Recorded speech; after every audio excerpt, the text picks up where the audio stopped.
morning everyone, my name is Tanuj and I am from Laurel High Global School, grade 9. Today my topic is digital marketing.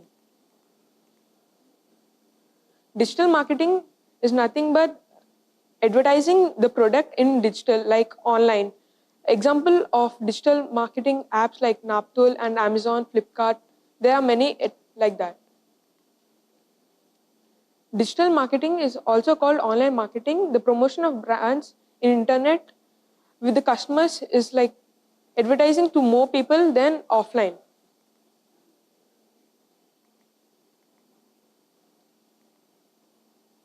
This includes not only email, social media and web-based advertising, but also text and multimedia. Like sometimes in mails we get some links to buy stuff like that. And while playing games, we get some ads. And this, like the qualification we need is mass communication, mass media, and journalism and marketing. The most common uses for digital marketing applications and software include social media, management,